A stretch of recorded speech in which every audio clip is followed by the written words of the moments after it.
Gamers.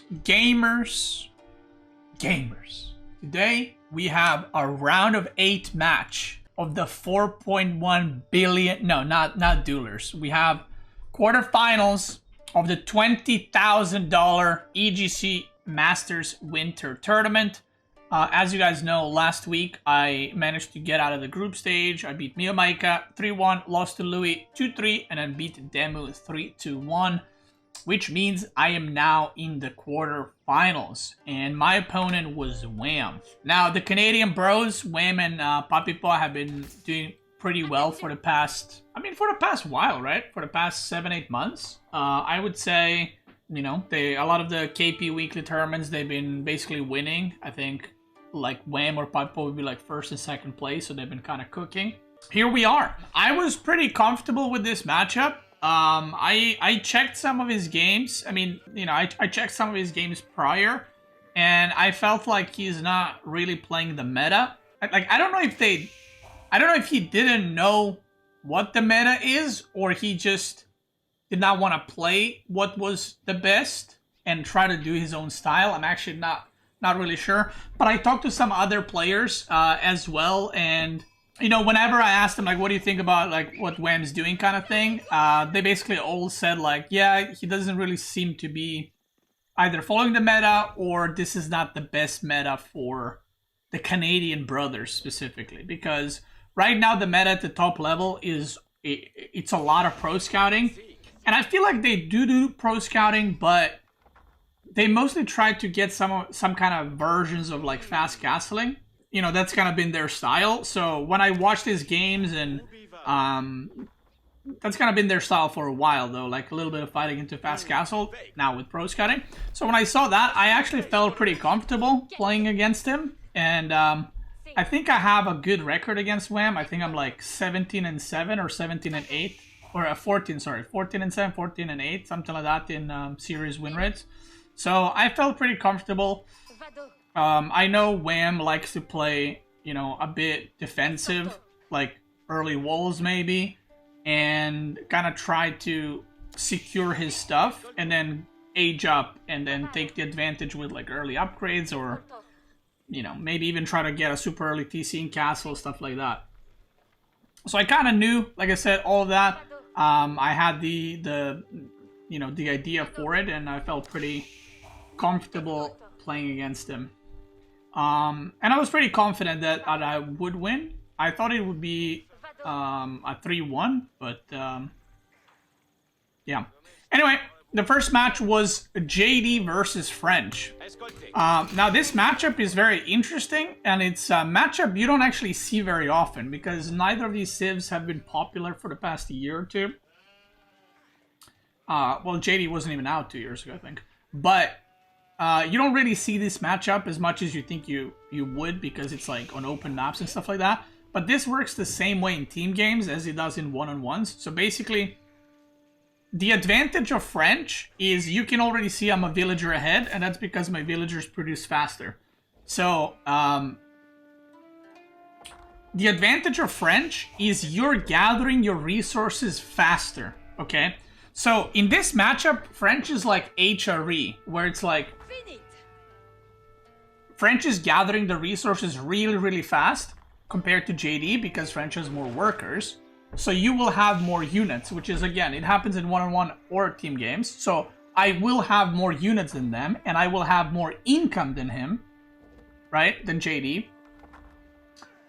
But the disadvantage, and I know this might be silly, but the disadvantage of it is also the fact that you're gathering your resources that fast.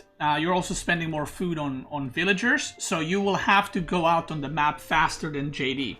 And you're more open to harassment than JD. Now, on JD's side, it's literally the opposite, right? You will have less units as JD than French, like less knights. Your gather rates are going to be slower because you have less villagers, but if the game reaches a point where the French has to go out on the map, you actually don't, because of the consecrate ability from JD, that you make your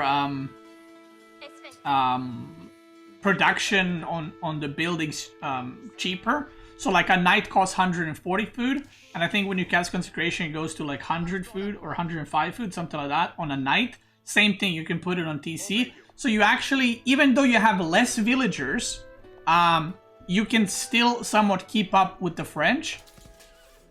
But the longer the game goes, in my opinion, it becomes better for you because you have way more resources left, right? And you'll basically see this game, when I'm out of resources, he's still under his TC and he's still mining the gold because he's using less resources. So he's like more efficient with his stuff, basically. So that's kind of the advantage and the disadvantage. So I think as French, you're probably... I almost lose the villager here, which is kind of monkatios. I think as French, you're better in the first like 15 minutes.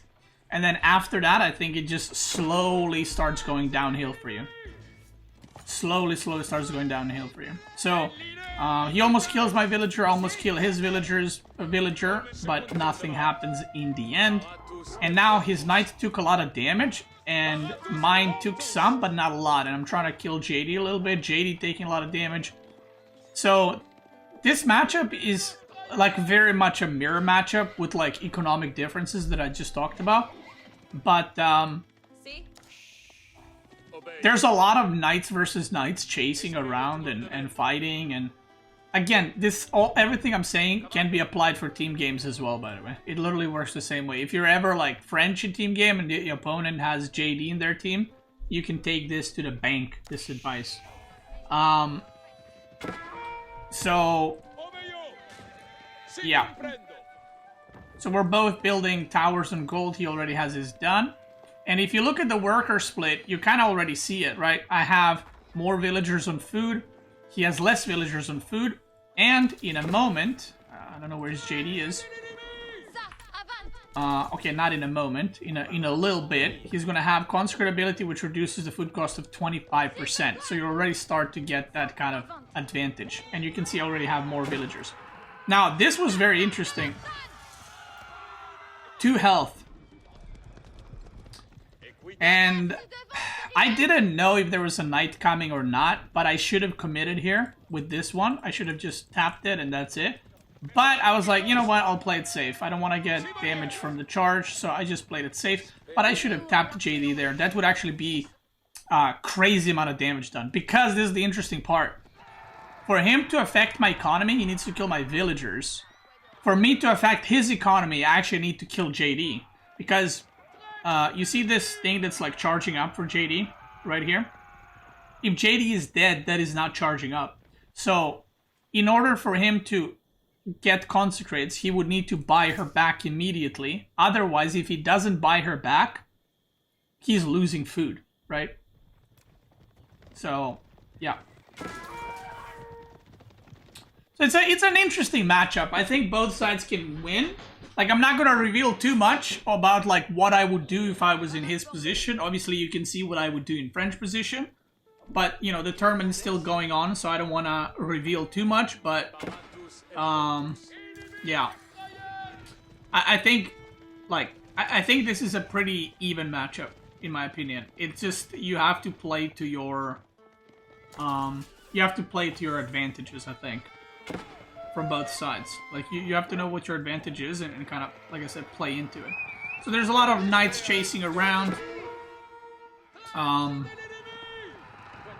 the reason, why this video is titled, or will be titled if you're watching on Twitch, Beasty the Underdog versus Wam01.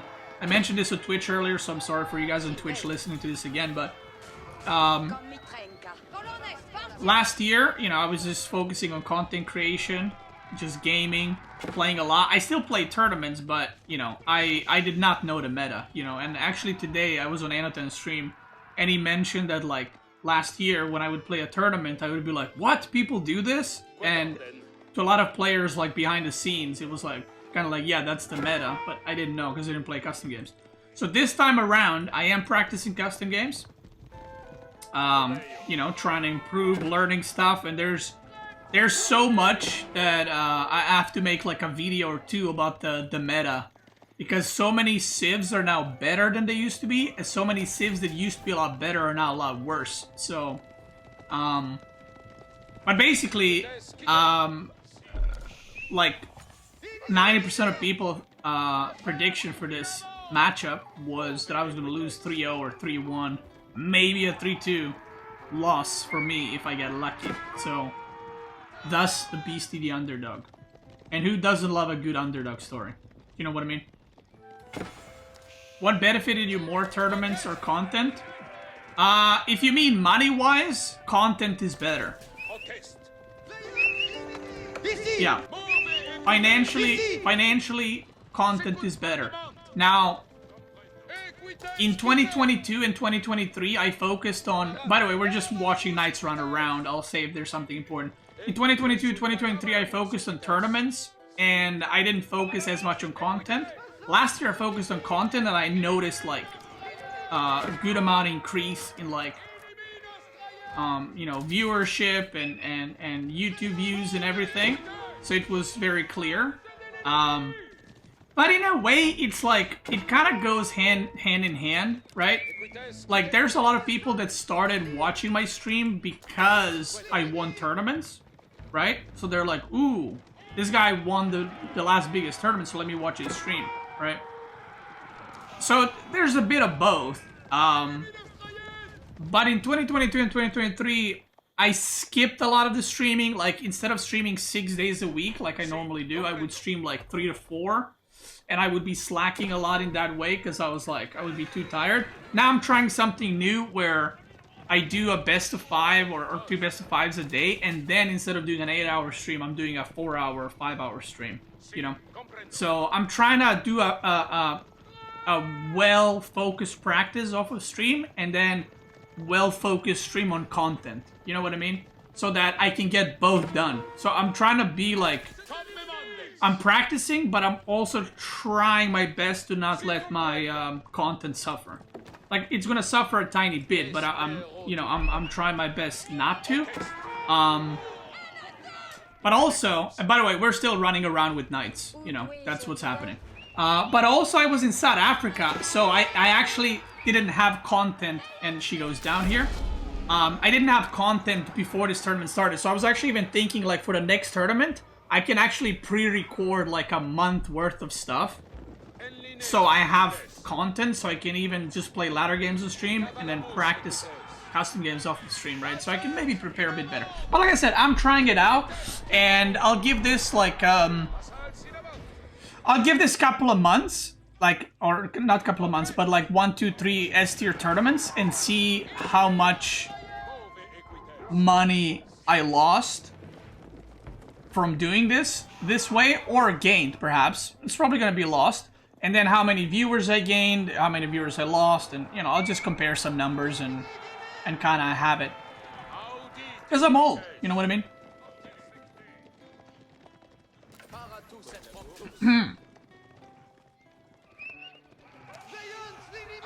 So, night first night, so he took some...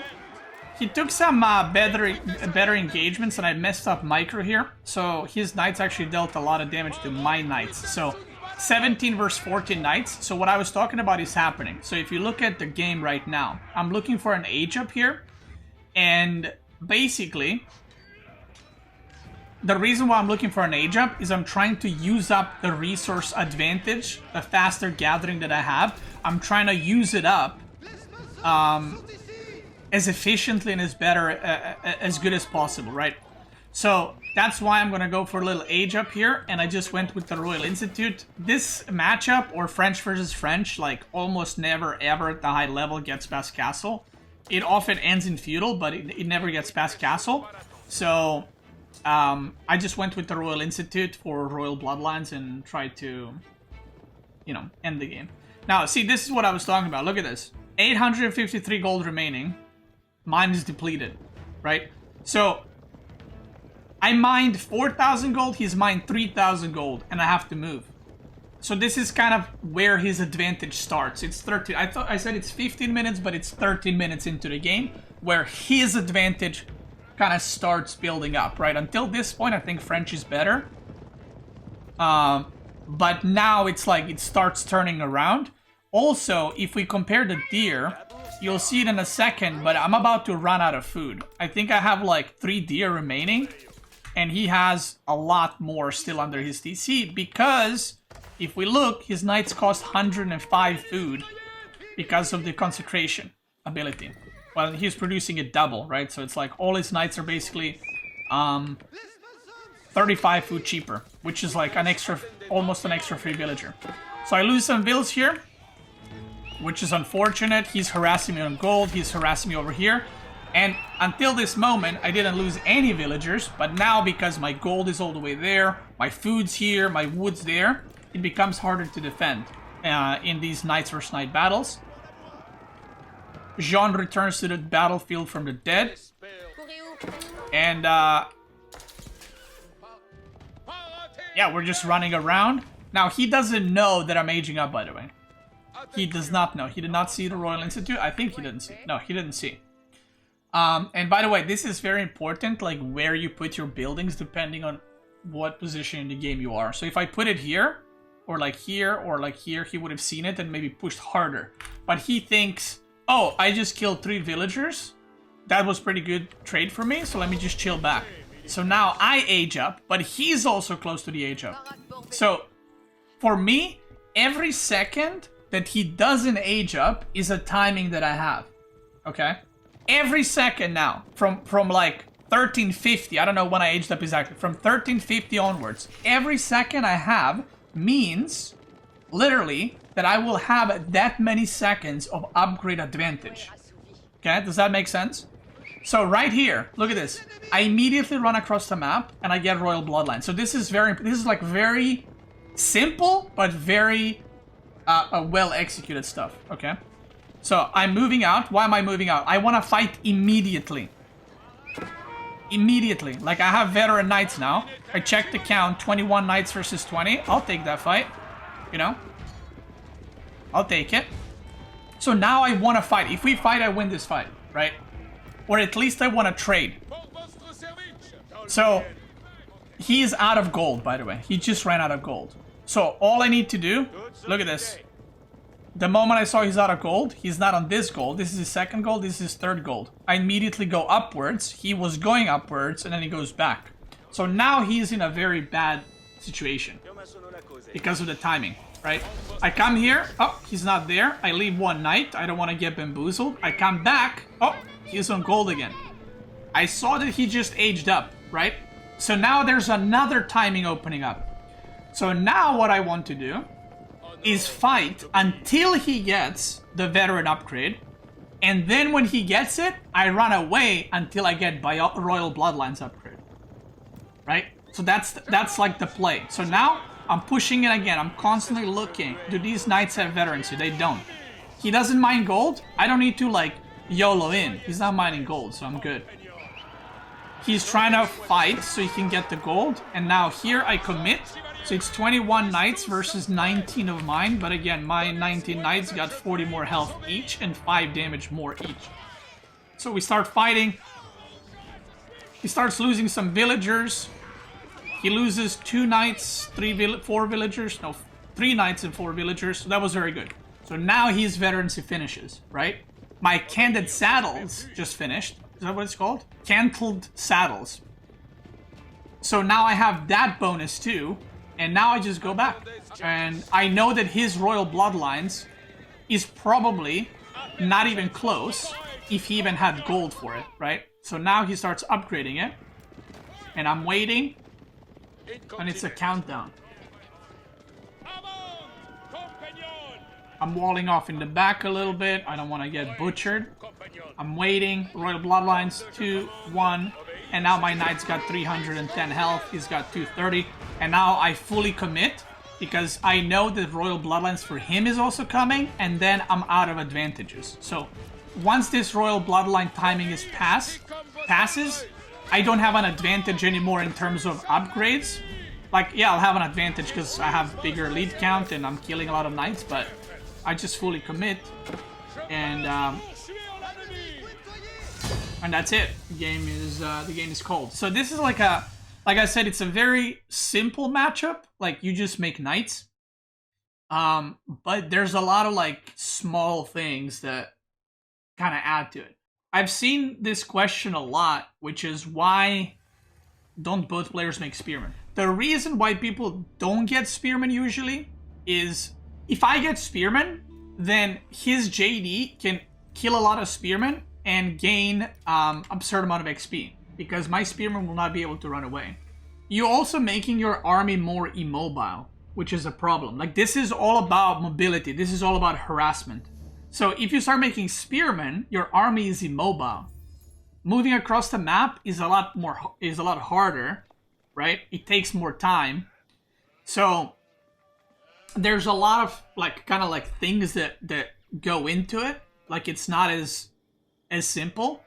But then also killing the scouts like that are pro scouting is a lot easier if you make knights than when you make spearmen. Like again, you can, but some maps is better, some map it's worse, some maps is just not viable at all. Does JD not get +1 attack for free? No, they removed that actually. JD used to had that, but they removed it when JD was overpowered. You guys remember JD, like, if you laser would kill the whole army? So this is Lakeside. This is one of the newer maps. And it's an official map, right? Like, we're playing on EGC version of this map, but this is also an official map, and I wouldn't be surprised if we see this map in the future on ladder. Because every time the devs introduce a new map, they do put it on ladder eventually.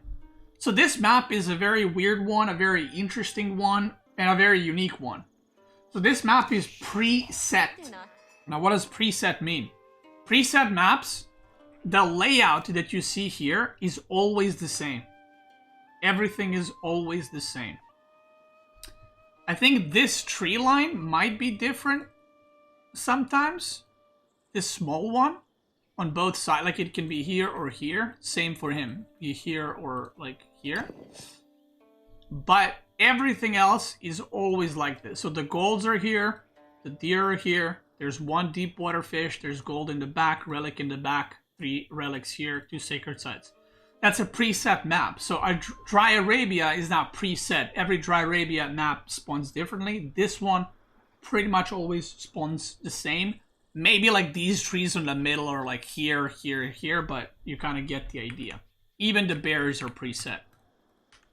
Even the ones in your base, even the gold, even the stone. So that's something to know and to just be aware of. So because of this one fish, like it might be like, is it even worth to fish here? Because it's just one deep water fish. So I always say this, but when you make a dock in Dark Age, the reason why docks are so important is think of docks like an extra town center. So instead of making a town center in Feudal Age, you can make a town center in Dark Age, and that's the dock, right? And then you can increase your villager count and increase your economy quite a bit. So instead of having villagers on food, you can have ships on food. So that's why fishing is important, alright? Can you win this map without going water at all? Not at the top level, and the reason for that is very simple. Let's say I was doing something else. Like, just going fast castle. First of all, he's gonna have free fishing. Usually you stop at 3-4 fishing boats for now. He would just go up to 8 and then take my deep water fish, right? And then he is on like 12 fishing ship economy. And my second TC just finished, right? So yeah, like against weaker players, I could do it, or against, you know, if you're lower leagues, you can skip the water, but it is very good to have it. So it's really weird. It's like a water map, but it's also a fast castle rush map. Yeah, there's a lot of things. So some civs on this map, which is kind of interesting, like Ottoman or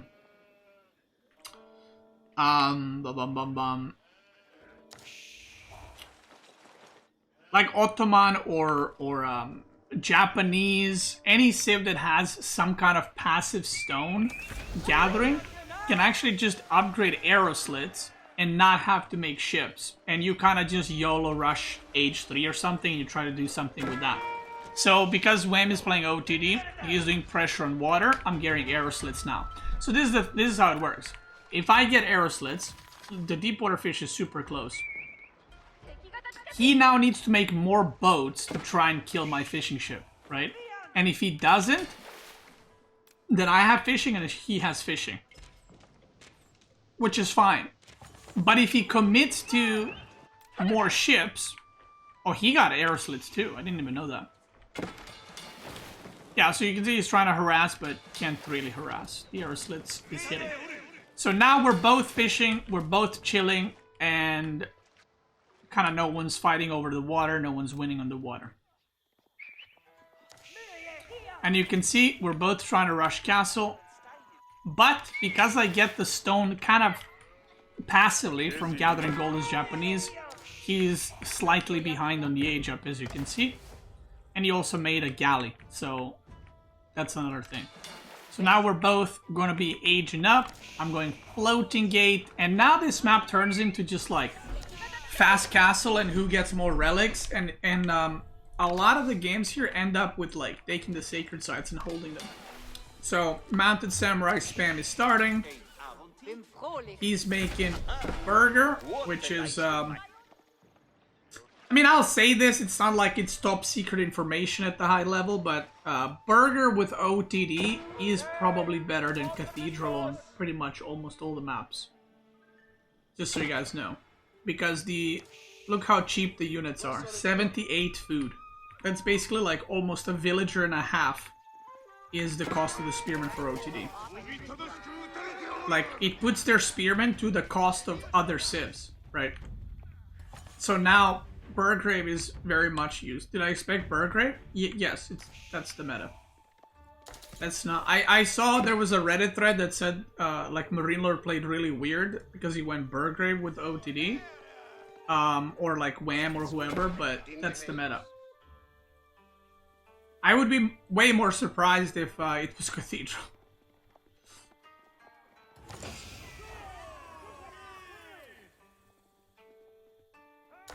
So, yeah.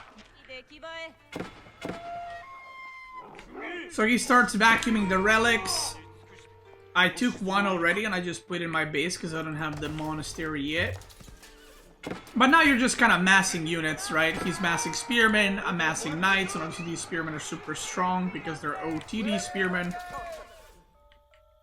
And we're just fighting, we're running around. He eventually does kill the dog, but he had to commit quite a bit to it. But he gets it. He gets the job done. And he's got his prelates. So eventually he takes 3 relics and I take 2. So, but it's fine because it's not cathedral, so it's just like, okay, you know, it is what it is. Could have probably taken 3, but kind of messed up a little bit. So if you look now, worker count is same. And the reason it's the same is because I just lost 4 fishing ships. And OTD villagers produce slower, so he actually has more villager or better economy right now compared to me. And he's still under the influence of Chapel. And then I come in with the raid and I snap 5 necks right here in game. 5 villagers go down, and that's a big loss. That's like 7 villagers for a normal civ. So that was a big blow right there. And he's got some fishing ships on the other side as well, fishing here, because this is gonna run out soon. And yeah, now you kind of just want to secure sacred sites, you know, grow your economy, and just go from there. So I'm trying to do some damage because I don't want him to go like Imperial or something. So I captured the sacred sites, and now the sacred site timer is ticking. So this is how pretty much every game plays out on this map. Like, this is not uncommon. This is like very basic kind of level of what to expect in this map. And now it's like one player. You either have a choice from the start. You either commit fully to sacred sites or you commit to economy, right? There's no third option usually. So this game, I decided to commit to sacred site. Like, sometimes you take the sacred site and then you get a second TC, right? And then the opponent thinks you're all-inning, but you're not. But then he all-ins to prevent the sacred site, you know? And sometimes it's like the opposite. Your opponent is like, oh, he captured sacred site, I can recap that. And then they go Imperial and you just have crap ton of units and they can't break it, so... You know, both happen. So I was actually gonna push here. Because he was very defensive, so I thought he might be going Imp. So I made a Ram, but then I saw like, oh, he has a lot of units actually. Never mind. I was like, never mind. So I'm trying to do some raiding here. My gold ran out. And I see a lot of prelates, and he has inspired warriors. So all these units have 15% damage and 1 armor gain, which is pretty big. And this thing lasts like a minute or something. Which is also pretty big. Prelat. So now this army looks pretty big, but I actually don't know, but I think he did not see my Yumi archers yet. Or maybe didn't know how many I had. But basically his whole army is like dying to, except this one dude. It's and archers. I have a lot of knights, so basically the knights can kill everything except the spearmen. So if I just target fire the spearmen with my Yumis, then I'll be in a really good spot. So he goes in. We fight over the sacred site. His spearmen, when they go in, I go out, so they charge into my archers. Otherwise, they would do so much damage to my knights. And I'm target firing the spearmen. They're all going down, and he quickly loses the front line because of the mass archer that I had. And now he has to retreat because there's only archers remaining. I'm gonna speed up. I chase him a little bit, and now I was like, okay, I am fully committing to this because, you know, he just lost the battle quite badly. So at this point, even if he did go for like Imperial, I think he wouldn't have time to decap. So now he knows, and now I know that this is all in. And he didn't have +1 ranged armor. So again, I don't know if he saw Yumi's or not. I'm not sure, but yeah, not having ranged armor is obviously not very good. Now I'm throwing down some towers. I'm checking every once in a while if I can harass something, you know, but yeah, I just committed to holding the sacred site. I see his units and I see that he remade the army. So I see it right here. He made us crossbows and gilded men at arms now. I have 46 Yumi archers. So again, the Yumi archers are actually quite good, and they're very fast, so they can chase units. But here in this comp, I just want to kill all the crossbows. So in the fight, I'm gonna just focus fire the crossbows with Yumis, and then have the mounted samurai kill the gilded men at arms. So he goes for a decap here, but if you look, like, my army is massive. So I charge into the men-at-arms. There's no spearmen, so all the damage that's being done to me is by the crossbows. And here you can see me just target firing them one by one. And one crossbow is basically like 2 crossbows, right? So I'm popping 2 crossbows every volley, which is quite good. And he gets completely overwhelmed. I don't know what's with the games, Beasty. I hope you will win the tournament. Thank you, brother. I don't know what's with the unit count, because it's like, it says like we're same. I don't know how this is the same. It's like, you know what I mean? I don't know if OTD unit count is bugged or something. Oh wait, if it's double, I guess it is near that. 25, 29. Yeah, I guess it's just OTD units don't, like, this doesn't feel like it's an even fight, but it looks, it says it's even, you know? So, yeah, I just target fire the rest of crossbows. I push these back. And he taps out because, well, if you lose one fight on this map around the middle, you're gonna have a very hard time breaking that. So I think I had my, like, 2 best civs, or like the 2 best picks, I guess, in the draft remaining. I think it was like Delhi, and because I had Delhi and something else, he picks Cliffside, which I knew he likes to play Byzantine here. So, and Byzantine is probably his favorite or best civ. and he's down 2-0. So I was like, okay, there's a very high chance he picks Byzantine here. So I could pick Delhi. I can't remember what the other civ that I had was. And I was like, I could pick Delhi or the other civ and kind of risk losing to Byzantine and losing my good civ. Or I could just pick Mongol, which was my last drafted civ. And if I get Mongol versus Biz, that's a good matchup for Mongol. So I kind of counter it. But also if I lose Mongol, so it's like, whatever. You know, like it's not a big deal if I lose with Mongol. And then I still get to have the 2 civs because he already lost. Oh, the first map was JD. But he would lose Byzantine, so I felt like this would be pretty good. And I think OTD was his second pick in the draft. So he kind of lost OTD, and you know, even if I lose against Biz, it's not a big deal. That's what I'm trying to say. So he picks Biz, so I was like, okay, cool. And I was just like relaxed this game, because like I said, it wasn't really like, oh my god, I need to win this kind of thing. It was just like, alright, let's try something, you know, if it works, it works. If it doesn't, we just go next game. And, well, it worked out quite well. So we're running around with gathering sheep, and the bears were kind of on the side, but the wood line is forward. And the worst thing you can have against Mongol is any civ is to have forward wood line. So yeah, I start with the spears on gold, and he actually loses a villager like immediately. And I kind of got like a bit of like motivation for this game to like play even better, because I was like, okay, he lost a villager to 2 spears. Like, he's probably not very happy with that. You know what I mean? Like, I would be tilted with that.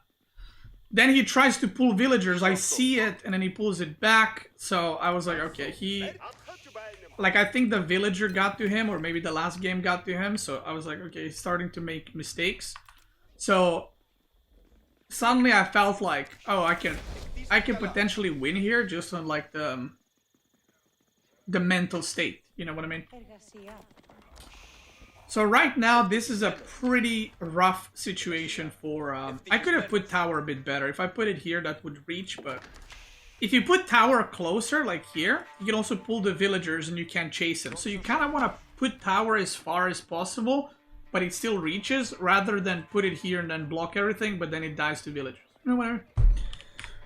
So... yeah, I felt like, okay, I should probably commit and, you know, try to end the series here.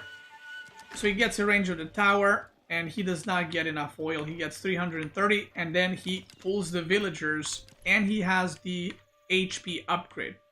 Now, I did a mistake here, actually. I don't know why I did this, but I target fire the archer. Like I said, I don't know why, because this archer could have been a villager I killed, you know, but the archer goes down, and now the villagers are tanking, and, well, he did not activate Acritoid Defense, which I actually noticed in the game, by the way. If he activates Acritoid Defense, the villagers get +2 armor. But, see, this is the thing. They get +2 armor, but they actually do less damage to the tower. Because then they're attacking with the knives, so they do 6 damage instead of 10, but he has +2 armor. So, yeah. And he was also misclicking the villagers here, so... like, I could see that this game was, you know, it was not it. Like, he was mismicring a lot, he was forgetting stuff, so... like, I felt like, okay, we can end here. So, right now I just didn't want him to, like, get some, like, greedy, you know, berries where I don't notice, so I just made sure I scouted. I kept harassing here just to put pressure.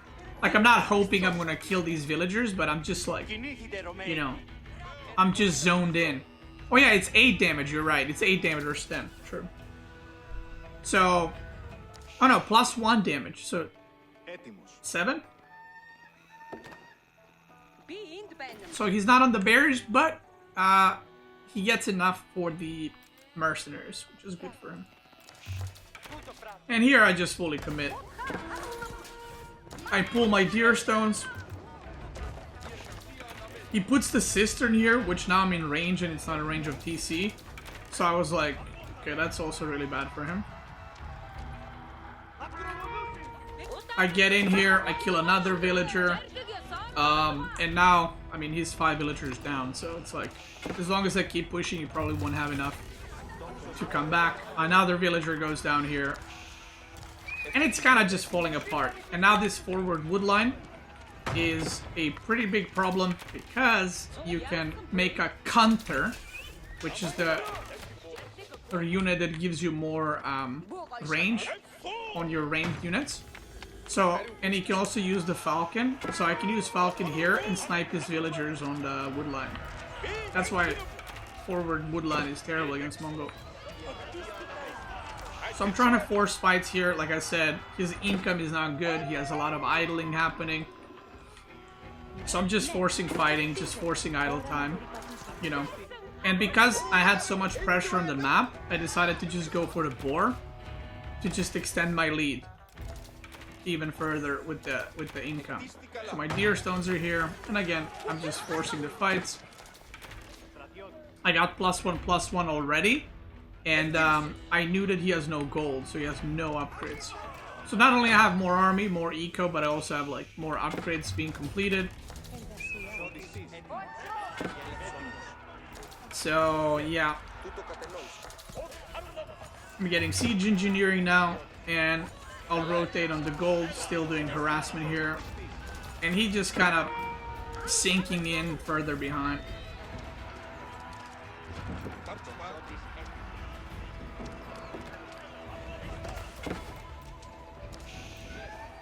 Was ready to make a Redditor about this spawn and then you didn't abuse it? What do you mean I didn't abuse it?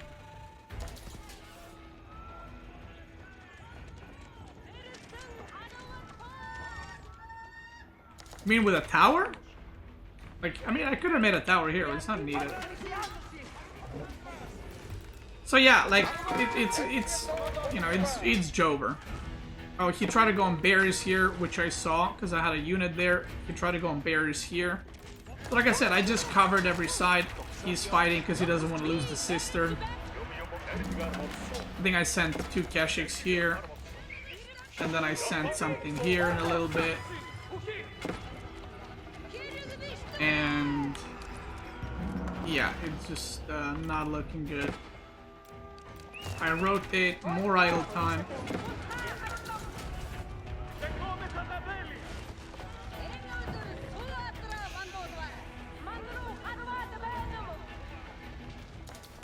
Oh, you mean against you? I thought you mean on this game.